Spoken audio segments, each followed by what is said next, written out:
পুরো সুইজারল্যান্ড টাইপের ভিউ। এই ব্রো,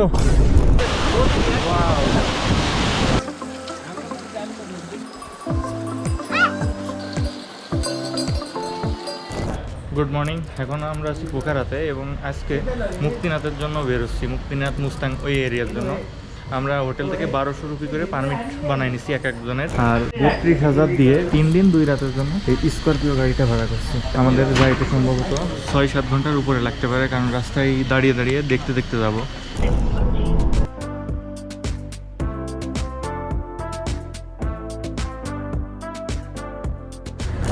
মুস্তাং যাওয়ার পথে আমরা এক জায়গায় দাঁড়ালাম একটা ঝর্ণা দেখে। আমার পিছনে এটা হচ্ছে সে ঝর্ণা, জাস্ট ভিউটা দেখেন একবার, প্রচুর বড়, প্রচুর। আর ঝর্ণা থেকে জল ছুটে আসতেছে গায়ে, মনে হচ্ছে যে বৃষ্টি পড়তেছে রীতিমতো। ঝর্ণাটা কাছ থেকে দেখার জন্য আমি একদম কাছাকাছি চলে আসছি, আর বাকিরা ভয়ে আসতে পারে নাই কেউ। লোক সবাই কত দূরে দূরে, মনে হচ্ছে আমার নিজের ঝর্ণা, আর কেউ নাই এখানে। দেখেন ঝর্ণা থেকে জল উড়ে উড়ে যাচ্ছে, সেরা সেরা। ঝর্ণা থেকে একটু আগে এসে আমরা লাঞ্চ করলাম এখানে, ভেজ থালি, বেশ সুন্দর ছিল পাহাড়ের ভিতরটাও। এইখানকার চারিদিকের ভিউগুলো দেখেন, পাহাড়ের উপর কেমন মেঘ জমে রয়েছে আর গায়ে বৃষ্টি পড়তেছে, মানে যেদিক তাকাবেন ওই দিকই সুন্দর। আর নিচে দিয়ে নদী বয়ে যাচ্ছে, নদীর শব্দ সেই। হঠাৎ নেপালে এসে যারা যে মুস্তাং সাইডে না আসে, শুধু পোখারা আর কাঠমান্ডু দেখে চলে যায়, অনেক কিছু মিস করে। ভাই যে পুরো সুইজারল্যান্ড টাইপের ভিউ, ওই যে এই গ্রামটার মতো। মুস্তাং যাওয়ার পথে আমরা এই রাস্তাটা দেখে না দাঁড়াই পারলাম না। এই পাশে হোয়াইট মাউন্টেন দেখা যাইতেছে, পাহাড়ের উপরে খাদে খাদে মেঘ জমে আছে। এই পাশে আবার পাইন গাছের জঙ্গল। আর আজকে ওয়েদার হচ্ছে অনেকটা মেঘলা, যার কারণে এই হোয়াইট মাউন্টেনগুলো এইভাবে দেখা যাচ্ছে না। ঠান্ডা লাগতেছে, মনে হচ্ছে গায়ে গুড়ি গুড়ি বৃষ্টি পড়তেছে, বাট এটা অ্যাকচুয়ালি মেঘ। মানে এই পাশে দেখলাম যে মেঘের থেকেও আমরা উপরে। আর রাস্তাগুলো দেখেন কি সুন্দর, গাড়ি চালানো দেখে ভাবলো যে টিকটক ভিডিও করতেছে কিনা।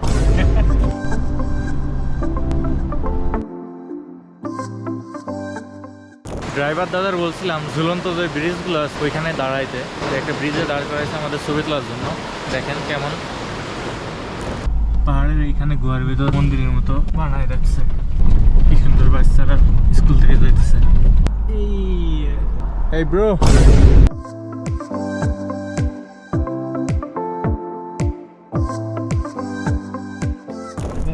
এখন অ্যাপেলের সিজন না, বাট জংশন যাওয়ার পথে এই যে অ্যাপেল বাগান। এটা কিন্তু কোনো রাস্তা না, এটা জাস্ট নদীর মাছ দিয়ে, মানে রীতিমতো নদীর ভিতর দিয়ে যাইতেছে।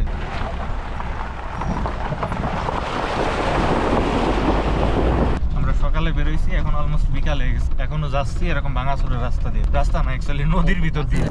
এই যে এইখানে পুরো হিমালয়গুলো পরিষ্কার চকচকে দেখা যাইতেছে, দেখে যে কেউ বিশ্বাস করবে যে আমি লাদাখে।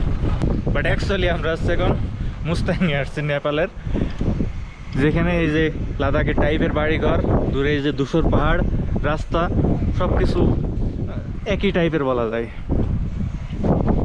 সেই অনেক সুন্দর, বাট অনেক বাতাস। দেখেন আমি এখন আছি মারফাতে, যেটাকে বলা হয় the Apple village of Nepal.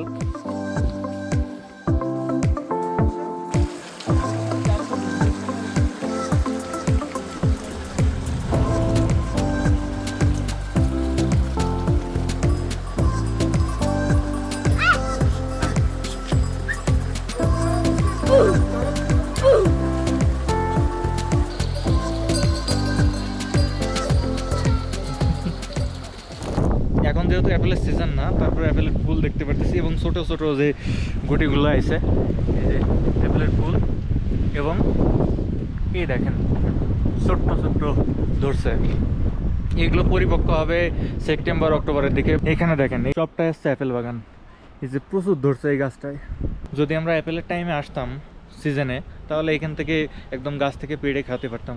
হ্যাঁ, এই যে এটা সম্ভবত রেড ট্রপিক সুইট অ্যাপেল নাকি, কারণ যে জাতটা আমার নিজেরই ছিল, এখনই অলরেডি কালার চলে আসছে।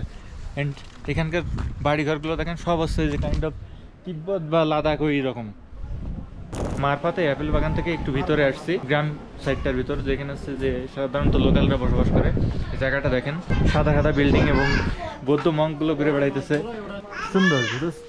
উপরে যে কালারফুল ফ্ল্যাগগুলো আছে ফেক ইয়ক তৈরি করে রাখছে, ইয়কের মাথা, এটা হয়তো বা ফেক হবে। লোকাল শপ, যে পরিমাণ ঠান্ডা পড়তেছে কান পুরো জমে যাইতেছে মনে হচ্ছে। চলুন এখান থেকে মাথা দেখা যাক, এগুলো সবই লোকাল মেড। শাল Cholo, इसका बहुत होता है। এটা দরকার আমার। এই মাফলারটা নিলাম 500 নেপালি রুপি পড়ছে, বাট বাইরে যে পরিমাণ ঠান্ডা আর আমরা ওই রকম প্রিপারেশন নিয়ে আসিনি। ঠান্ডার থেকে বেশি সমস্যা করতেছে বাতাসে। 500 নেপালি রুপি, বাংলা টাকায় 400 সামথিং।